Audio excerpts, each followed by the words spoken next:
Today, I'm going to tell you a story so quiet it aches, yet so intense it leaves a mark, set in the American West, where heat shimmers over scorched earth and silence weighs heavier than gunfire. It's a place where survival is never guaranteed, and where two broken lives cross paths in a landscape that shows no mercy to the weak.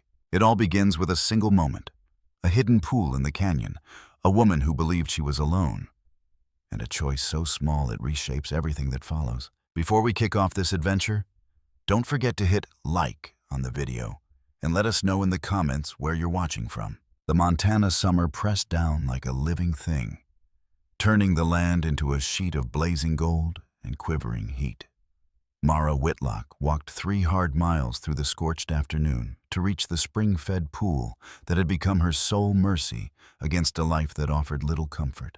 She was 26, twice widowed in 4 years, and the thought had begun to settle in her bones that she was marked, that something in her ruined the men who drew too close, that she was meant to endure and end alone on the failing ranch Edwin Whitlock had left behind, buried under debts that bred faster than she could pay them. Edwin had been gentle and soft-spoken, taken by a fever that swept the territory and left Mara with 40 stubborn acres and a future she never asked for. Her second husband, Cole Ransom, had been made of harder stuff and cruelty. She had married him out of need, not want. And when he died beneath the hooves of a spooked horse, the feeling that followed was closer to relief than sorrow. She mourned neither man as a proper widow was expected to. What she felt instead was a hollow freedom, the strange liberty of someone with nothing left to lose and no one left to disappoint. The pool lay hidden in a narrow cut through the hills behind her land, fed by a spring that pushed up from the rock with steady insistence, near miraculous in a country where water outweighed gold. She had found it her first summer on the ranch and claimed it as her own quiet refuge, a place to strip away expectation and decorum and simply exist. Bare, unseen, in water that was always cold and always clean. Before descending, she scanned the ridgelines for riders or wanderers, any sign her solitude might be broken. The country was thinly settled, and the Blackfoot hunting parties that passed through favored the higher ground where game ran thick. No one had ever disturbed her there. The pool had come to feel untouchable, a space where she was not the cursed widow, not the failing rancher, not the woman who had buried 2 husbands before her 27th year. The water greeted her as she remembered, sharp enough to steal her breath, clear enough to show the pale stones below. She folded her clothes on a flat rock, loosened her dark hair so it spilled over her shoulders, and let the cold claim skin still burning from the sun. She floated on her back with her eyes shut, the pool carrying her weight, allowing herself a brief imagining of another life, another self, one not ruled by endless labor and borrowed time. She never heard him approach. She did not know she was no longer alone until she opened her eyes and saw him at the water's edge, watching. His presence so sudden her mind stalled for long seconds. He was Blackfoot. She knew it at once by his dress, by the way his hair was worn. He was also the most striking man she had ever seen. Tall, spare, perfectly balanced, his face seeming cut from the same red stone as the canyon walls. His eyes were dark as the deepest part of the pool, fixed on her with an intensity that made her sharply aware of her nakedness, the sheen of water on her skin, the peril of her position. She should have shouted, covered herself, demanded he leave, reacted with the outrage expected of a woman caught so exposed. But there was something in his stillness, in the absence of threat in his posture, despite the intimacy of the moment, that held her frozen, treading water at the pool's center, waiting. "I've watched this pool through many seasons," he said. His voice was low and calm, carrying easily across the water. His English was fluent, lightly marked. "I've seen deer drink at dawn, eagles strike fish at midday, stars settle on the surface at night. I've never seen anything as beautiful as what I see now." The words should have angered her, sharpened her sense of violation. Yet there was no hunger in his tone, no claim in his gaze. He spoke as if naming a wonder, something to be witnessed, not owned. "You should leave," she said, steadier than she felt. "This is my land, my pool." "The water doesn't know your laws," he replied, a flicker, almost amusement, in his eyes. "This spring has fed this place since before your people came, before my grandmother's grandmothers were born. It belongs to no one, or it belongs to anyone who finds it." "Regardless," she said, "I'm bathing." "Common decency says you turn away." "Common decency," he repeated, tasting the phrase. "Among my people, the body carries no shame. We don't hide from sun or water, or from being seen." He paused, his gaze passing over her, warmth blooming in her chest despite the cold. "But if my presence troubles you, I will go. I came to escape the heat, and found something more compelling than shade." He turned as if to leave, and something in Mara cracked. Some wall she hadn't known she'd raised. "Wait!" she called, surprised by the need in her voice. He stopped, glanced back, one brow lifted. "You said you come here often." "I do." The simple words carried weight she wasn't sure she wanted to lift. "I've seen you many times," he continued. "Watched you come down from the hills, watched you undress by the water, watched you swim and float and wash away whatever burdens you bring." He told her he had watched, and wondered about the woman who came alone to a holy place, who stepped into the water as if she were trying to scrub away more than dust and sweat. The truth of it should have shaken her to the core. Knowing a stranger had witnessed her most private hours should have sent her scrambling from the pool, burning with shame and anger. Instead, a different feeling settled in. Quiet, unsettling, and unexpected, she felt recognized. Not taken, not exposed, but truly seen. Seen by someone who had asked nothing of her, who had kept his distance, who had allowed her solitude even while observing from afar, waiting until this moment.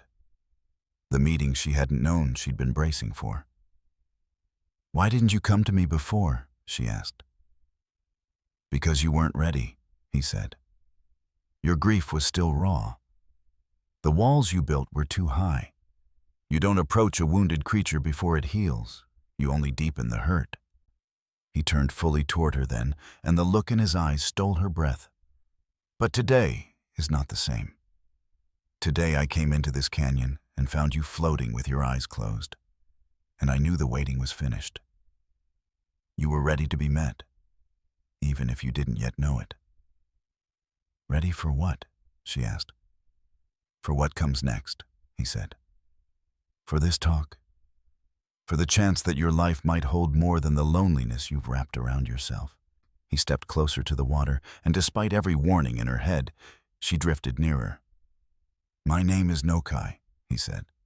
She swallowed. "Mara Whitlock." He repeated her name slowly, as if testing its weight.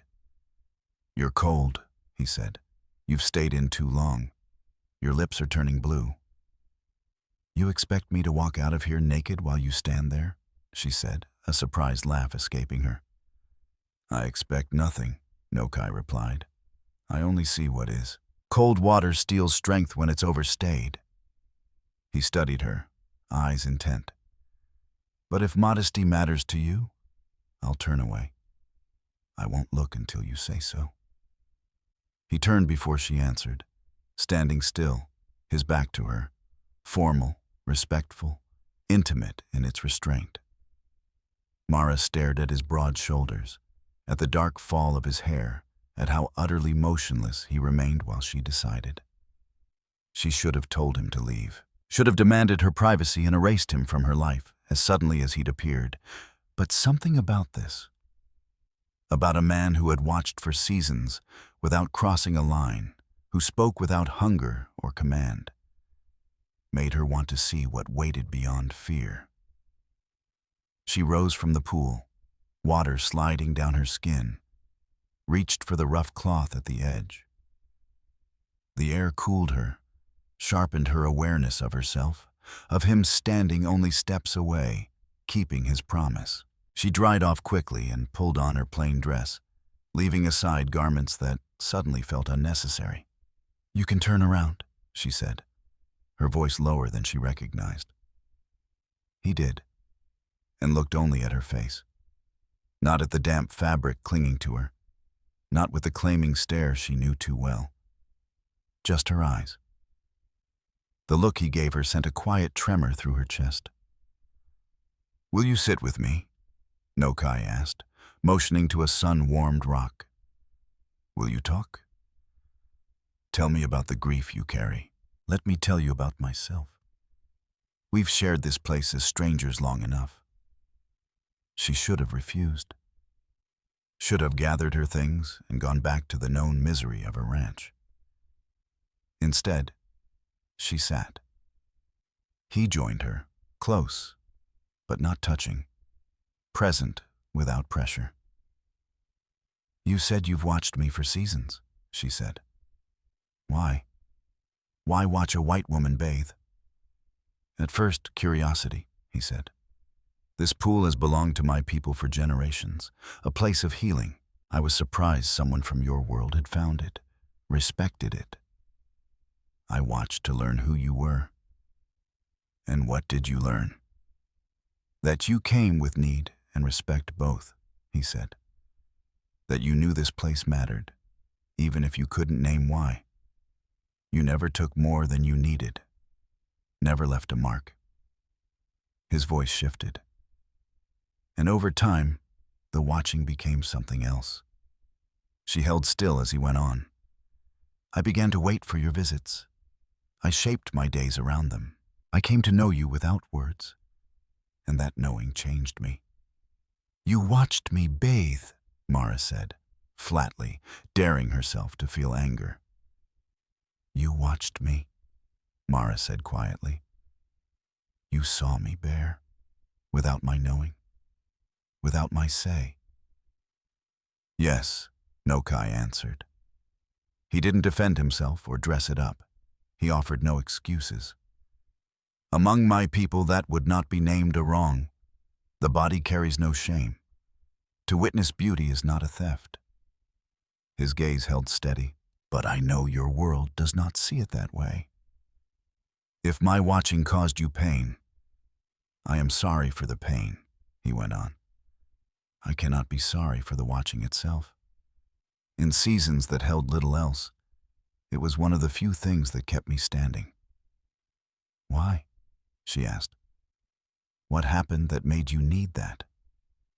For a long moment he said nothing, his eyes fixed on the pool where the sky lay broken on the water's skin. "My wife Tiva died 2 winters ago," he said at last. "Our son, Soren, with her. He came too early, too small to hold to life. I lost them in the same night. When morning came, I was alone in a way I had never known." He drew a breath. "My people believe this water heals, that it can carry grief away as easily as dust.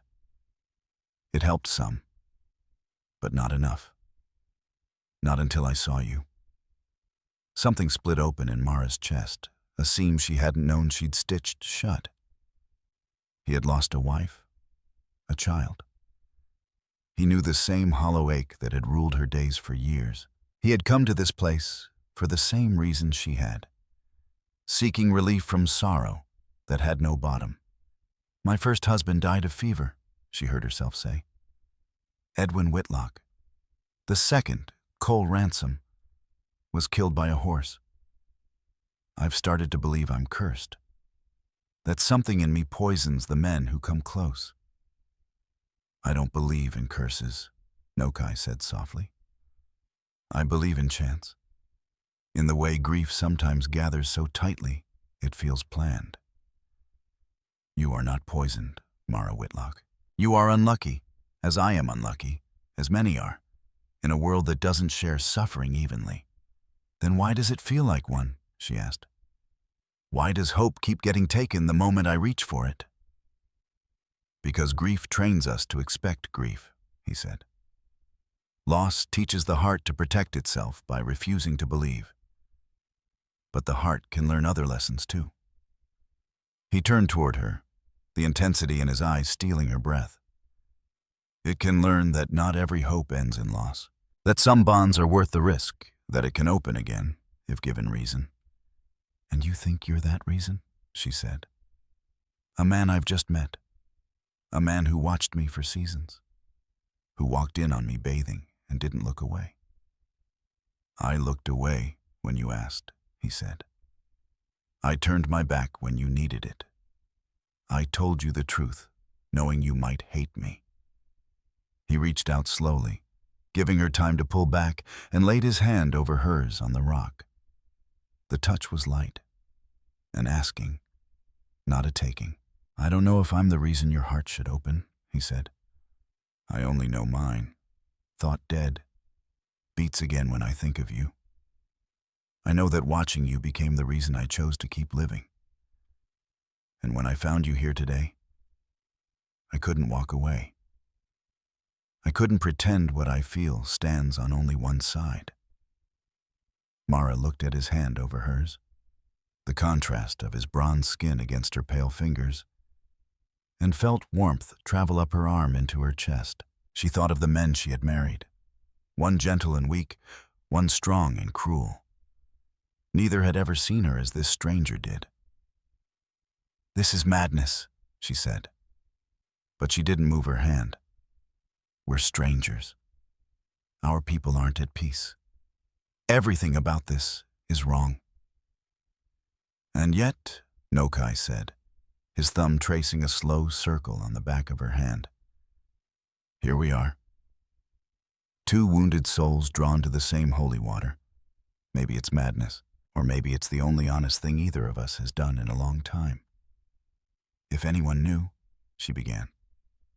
Who would know? He asked quietly. Who comes here believing they're alone? He shifted closer. She didn't pull away. We've been invisible to the world for seasons. The only difference now is that we're invisible together. He leaned in and kissed her. Or she kissed him, the moment blurred. Warm, tentative, tasting of something she couldn't name and wanted more of. The kiss began softly, a careful learning, then deepened as years of loneliness broke against each other. She realized her hand had fisted in his shirt, that his had settled at her waist, that the distance between them had collapsed into something both perilous and necessary. I watched you in the water, Nokai said, his voice rough. I imagined touching you so many times, I thought the wanting would drive me mad. Tell me to stop, and I will. Tell me it's wrong, Nokai said, his voice low, steady. Say the word, and I'll step away. But don't ask me to lie about wanting you. I've carried that want too long to deny it now. I don't want you to stop, Mara Whitlock said. The words rose from somewhere buried deep, from a place she had believed long dead, killed by two marriages that had taken more than they ever gave. I don't want you to walk away. I want... She faltered, the weight of it too large for speech, the wanting swelling from nothing into everything in a single afternoon. Tell me, he said, his hand firm at her waist, a pressure that held both patience and heat. Tell me what you want. I want to stop being invisible, she said. I want to set down this grief I've been dragging like a stone. I want to feel something besides duty and loneliness and the slow grind of surviving without reason. She met his eyes, and the courage there carried her through. I want you to touch me. I want to know if what I feel is real, or just hunger born of despair. I want just once to be a woman who is chosen. He rose, drawing her up with him, lifting her as though she weighed nothing, holding her close with a strength kept carefully in check. "Not here," he said. "Not out in the open. There's a place nearby, quiet, safe. Will you trust me enough to go there?" Every lesson she'd learned about men and danger screamed at her to refuse, to run back to the thin safety of her ranch. But that safety had been a slow death, and loneliness had already hollowed her to the bone. "Yes," she said. "Take me there. I trust you." He carried her along a hidden path through the canyon, climbing toward a natural shelter where the rock opened into a small cave overlooking the valley. Furs lay on the ground, a space made for staying. His space, she realized. The place where he waited, where watching had kept him alive. He set her down gently and knelt before her, searching her face for doubt. "I will not take what you don't give," he said. "I won't touch you where you don't wish to be touched. Tell me your limits. Tell me your fears. This isn't taking, it's offering, from both of us." "I don't know my limits," she admitted. "No one ever asked." Edwin Whitlock took what marriage allowed. Cole Ransom took what he wanted. I endured. No one ever cared what I wanted, or that my pleasure mattered. Something flared in Nokai's eyes, anger, grief, maybe both. "Then we learn together," he said. "I'll touch you, and you'll tell me what's right and what isn't. I'll learn you the way I learn this land, slowly, with care. If you say stop, we stop. That's my word." He kissed her again, slower now, softer, a kiss meant to give. His fingers found the ties of her dress and paused. She nodded, breath held. The cloth slipped away, and she stood exposed once more. But this time it was chosen, offered. "Beautiful," he murmured, and his hands traced what his eyes had long known from afar. He found the places that drew gasps from her, that lifted her toward his touch, sounds leaving her she'd never known before. He learned her patiently, building sensation until she trembled, overwhelmed by feelings she hadn't known her body could hold. When he shed his own clothes and lay beside her, she reached for him with a boldness that surprised her, eager to give as fully as she received, to learn him as he learned her. She mapped the strength of his chest, the lines of muscle, the places that stole his breath. She learned that intimacy could be discovery, not endurance. That touch could be a shared language, not a demand. And when they finally came together, moving in rhythms that rose and broke and returned, she understood what songs and poems had tried to name. This was not duty. This was communion. Two wounded souls reaching through flesh and finding something beyond it, something whole.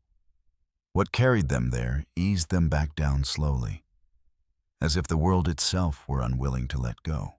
When the last crest broke over her, when she came apart in Nokai's arms with a cry that rang against the stone, tears followed, not born of sorrow, but release, joy, relief.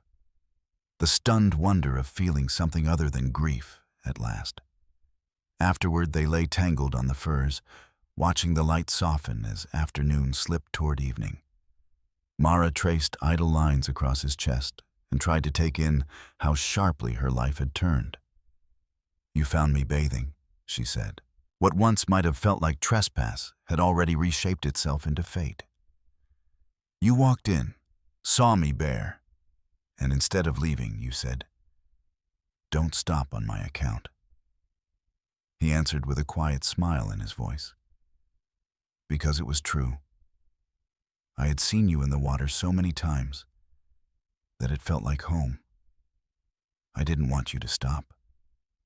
I didn't want the moment broken." It wasn't broken. It deepened.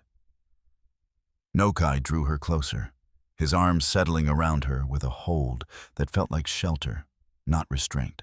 "There will be trouble," he said. "Your people and mine aren't at peace. Beyond this canyon, they won't understand what we've found. Some will judge. Some will try to pull us apart. I know that.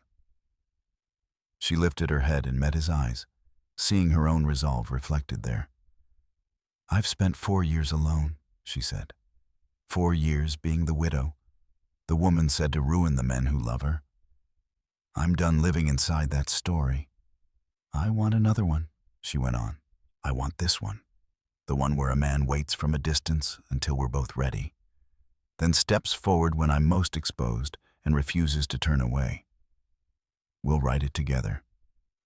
He kissed her brow, her lashes, the bridge of her nose. One day at a time, he said. One moment at a time. We'll write it in touch and trust, in the slow gathering of shared days. And if the world pushes back, he added, that goes into the story too. Every true story meets resistance. Ours will simply carry more of it. Summer stretched on. Mara Whitlock no longer came to the pool alone. She came with Nokai, and together they bathed, learned each other in the water that had drawn them together, and turned a sacred place into something deeper still. Her ranch began to mend, not by luck but because she wasn't alone anymore. He knew the land in ways she didn't, brought skills that fit beside hers, and together they made it work. As expected, the world disapproved. There were murmurs, hard looks, and the occasional threat, answered with the strength they'd found in each other. They endured as they always had, and endurance grew easier when it was shared. Years later, after the story had grown to include children and grandchildren, triumphs and losses, the full arc of a life, Mara would sometimes return to the pool alone. She would float as she had on that first afternoon and remember the shock of opening her eyes and seeing him there, the boldness of his words, the gentleness beneath them. She would remember how he turned his back when she asked, how he kept his promise, how he gave her a choice that changed everything. Don't stop on my account, he had said. And she hadn't. Not the bathing, not the living, not the loving, not the reaching for joy in a world that had given her every reason to stop reaching. He had found her in the water and stepped forward, and she had chosen trust.